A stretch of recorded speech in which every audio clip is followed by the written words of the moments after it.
दोस्तों नमस्कार। आपका दोस्त रूपेश चंद्र आप सभी का पारदर्शी पार्टी में हार्दिक स्वागत करता है। साथियों, आज हम बात करने जा रहे हैं राजनीतिक भ्रष्टाचार, उसके कारण और संपूर्ण समाधान पर।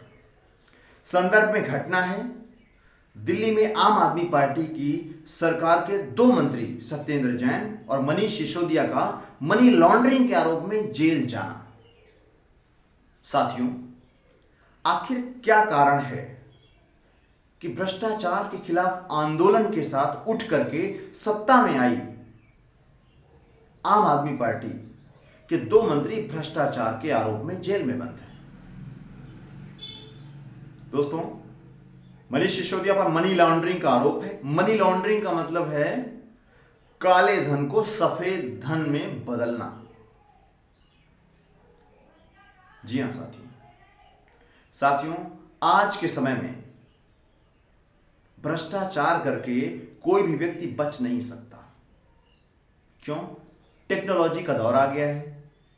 आप कहीं ना कहीं फोन पे संपर्क करते हैं, बात करते हैं, मैसेज भेजते हैं, व्हाट्सएप करते हैं, ऑनलाइन ट्रांजैक्शन होता है, तो कहीं ना कहीं तिनका रह ही जाएगा। और जांच एजेंसियां जब पीछे पड़ जाएं तो आपके एक एक SMS, एक एक ईमेल, एक एक कॉल रिकॉर्डिंग सब खंगाली जाएगा। साथियों, राजनीति के ऐसे भ्रष्टाचार का प्रमुख कारण होता है चुनाव का महंगा होना। जी हां साथियों, आज विधायक और सांसद के चुनाव में करोड़ों रुपए का खर्च होता है।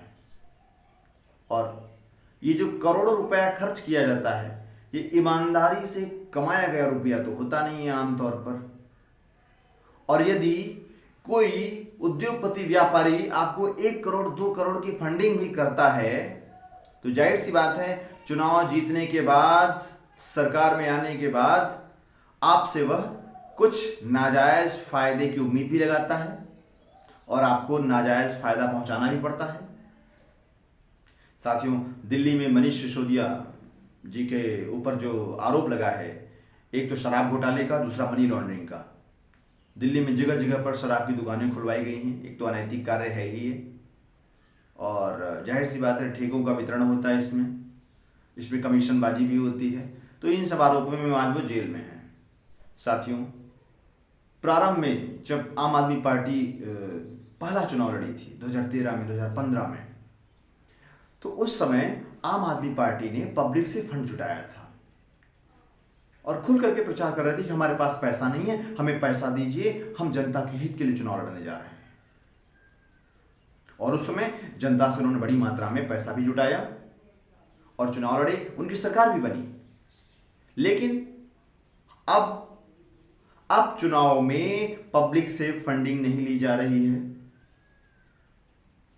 जी, पब्लिक बार बार फंडिंग करती भी नहीं है, लेकिन अब चुनाव में जो पैसा खर्च हो रहा है, लाखों का, करोड़ों का, वो पैसा कहां से आ रहा है? क्या पार्टी कोई बिजनेस कर रही है? कोई बिजनेस तो है नहीं पार्टी का। पार्टी कोई उद्योग तो है नहीं कि उससे कमाई हो रही है और प्रचार में खर्च किया जा रहा है। ये पैसा कहां से आ रहा है? कहीं ना कहीं से तो आ ही रहा है। और जहां से भी आ रहा है, जिस बिजनेसमैन उद्योगपतियों से आ रहा है, उनको फायदा पहुंचाना ही पड़ेगा नाजायज तरीके से, भ्रष्टाचार करके। तो साथियों, भ्रष्टाचार का बड़ा कारण है चुनाव का महंगा होना। जब तक चुनाव महंगा होता रहेगा, भ्रष्टाचार समाप्त नहीं होगा। तो यदि भ्रष्टाचार खत्म करना है तो पहला काम करना होगा कि महंगे चुनाव वाली व्यवस्था को बदलना होगा। राजनीतिक व्यवस्था में बदलाव करने के लिए संविधान की धारा 75(5) और 164(4) को समाप्त करना होगा। जी हां साथियों, संविधान की धारा 75(5) और 164(4) ये दो प्रमुख धाराएं हैं जो राजनीतिक भ्रष्टाचार की जड़ है। साथियों, संविधान की धारा 75(5) और 164(4) में यह प्रावधान है कि मंत्री वही बनेगा जो विधायक होगा। केंद्र सरकार में मंत्री वही बनेगा जो सांसद होगा। यह शर्त है। तो साथियों, प्रत्येक प्रत्याशी को यह पता होता है यदि एक बार चुनाव जीतकर मंत्री बन गए तो करोड़ों अरबों कमा लेंगे, इसीलिए चुनाव में लाखों करोड़ों खर्च करते हैं। मंत्री ना भी बने तो विकास कार्य कराने के नाम पे करोड़ों अरबों की काली कमाई कर लेंगे, इसीलिए चुनाव में लाखों करोड़ों खर्च करते हैं। मतलब चुनाव में लाखों करोड़ों खर्च कीजिए, निवेश कीजिए और बाद में चुनाव जीतकर करोड़ों अरबों कमा लीजिए। राजनीति को धंधा बना लिया है। तो साथियों, राजनीति के इस धंधे को खत्म करना होगा। इसके लिए संविधान की धारा 75(5) और 164(4) को समाप्त करना होगा। जिस दिन संविधान की धारा 75(5) और 164(4) समाप्त हो जाएगी, यानी विधायकों और सांसदों को मंत्री बनने का रास्ता बंद कर दिया जाएगा और इनको विकास कार्य से पृथक कर दिया जाएगा, उस दिन से करोड़ों अरबों की काली कमाई का रास्ता अपने आप बंद हो जाएगा। जब कमाई का रास्ता बंद हो गया, काली कमाई का रास्ता बंद हो गया, तो चुनाव में काली कमाई खर्च भी नहीं होगी। ऐसे लोग जो राजनीति को धंधा मानकर राजनीति में आ रहे हैं, वे लोग राजनीति को छोड़ देंगे, क्योंकि राजनीति पैसे कमाने का जरिया बंद हो जाएगा। फिर चुनाव इतने सस्ते हो जाएंगे कि विधायक का चुनाव आप 25 से 30 हजार रुपए में कोई भी व्यक्ति जीत सकेगा। सांसद का भी चुनाव बहुत कम पैसे में कोई भी व्यक्ति जीतकर सदन में पहुंच सकेगा। ऐसे में योग्य, काबिल, ईमानदार नौजवान, शिक्षक, छात्र, वकील, सच्चे अर्थों में समाजसेवी विधानसभा चुनाव में पार्टिसिपेट करेंगे, संसदीय चुनाव में पार्टिसिपेट करेंगे और चुनाव जीतकर सदन में पहुंचेंगे। बदले में उनको मिलेगा क्या? एक वेतन, सैलरी जो होती है, और एक बड़ी जिम्मेदारी, अपनी विधानसभा क्षेत्र के लोगों की समस्याएं सुनना, उन समस्याओं के समाधान अपनी कलम से बनाना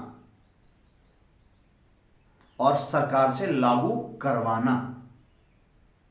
तो साथियों, इस प्रकार राजनीति पैसे कमाने का जो धंधा बन गई है, ये धंधा बंद हो जाएगा और राजनीति सिर्फ और सिर्फ जनता की सेवा करने का एक जरिया होगा।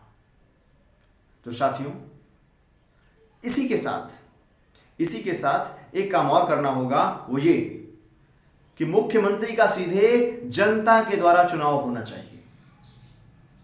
जी हां साथियों, जिस दिन मुख्यमंत्री का सीधे जनता के द्वारा चुनाव होगा, उस दिन से विधायकों की खरीद फरोख्त बंद हो जाएगी, दल बदल की समस्या भी खत्म हो जाएगी, क्योंकि दल बदल या विधायकों की खरीद फरोख्त होती ही है मुख्यमंत्री बनने के लिए, सरकार बनाने के लिए या बिगाड़ने के लिए। और ऐसे में 1-1 करोड़ में, 2-2 करोड़ में, 10-10 करोड़ में विधायकों को खरीदा जाता है। तो साथियों, जिस दिन मुख्यमंत्री का जनता के द्वारा चुनाव होगा, उस दिन से विधायकों की खरीद फरोख्त बंद, दल बदल की समस्या समाप्त। जनता का चुना गया मुख्यमंत्री अपने मंत्रिमंडल में विषय विशेषज्ञों की नियुक्ति स्वयं करेगा और मुख्यमंत्री अपने मंत्रिमंडल और प्रशासन के माध्यम से विधायकों द्वारा बनाए गए कानून, समस्या के समाधानों को लागू करने का काम करेगा, विकास कार्य करने का काम करेगा। और यहां पर मुख्यमंत्री निरंकुश नहीं होगा। मुख्यमंत्री को करना क्या है, यह तय करेगी विधानसभा। विधानसभा के सारे विधायक जो अपने अपने क्षेत्र की समस्याओं को लेकर के विधानसभा में कानून बनाएंगे, समाधान बनाएंगे, उसी समाधान को, कानून को लागू करने का काम मुख्यमंत्री करेगा। सरकार भी स्थिर रहेगी, गिरने का डर नहीं रहेगा और अबाधित रूप से निश्चिंत होकर के मुख्यमंत्री अपने मंत्रिमंडल और अपने प्रशासन के माध्यम से विकास करने का कार्य करेगा। और साथियों, इस प्रकार राजनीति का भ्रष्टाचार पूरी तरह से समाप्त हो जाएगा, चुनाव बिल्कुल सस्ते हो जाएंगे, चुनाव में पैसे का रोल खत्म हो जाएगा। तो साथियों, एकमात्र रास्ता यही है, व्यवस्था में बदलाव करना। सरकार बदलने से, पार्टी बदलने से, सांसद विधायक बदलने से, प्रधान बदलने से कुछ नहीं होगा, क्योंकि ये बदल बदल के हम सब देख भी चुके हैं। अब बदलना है तो व्यवस्था, और पारदर्शी पार्टी हिंदुस्तान के युवाओं को, नौजवानों को एक मंच प्रदान करती है, एक प्लेटफॉर्म प्रदान करती है। यदि व्यवस्था में बदलाव के इस मिशन में अपनी राजनीतिक जिम्मेदारी का निर्वहन करना चाहते हैं, साथ आना चाहते हैं, तो आइए, आपका स्वागत है। पारदर्शी पार्टी जातिवाद से, परिवारवाद से मुक्त रहते हुए जनतावाद को सिद्धांत बना करके देश में राजनीतिक, प्रशासनिक, न्यायिक और शैक्षिक बदलाव की मुहिम पर निकली है। आइए, आप सभी का स्वागत है। जय हिंद, जय जनता, जय संविधान।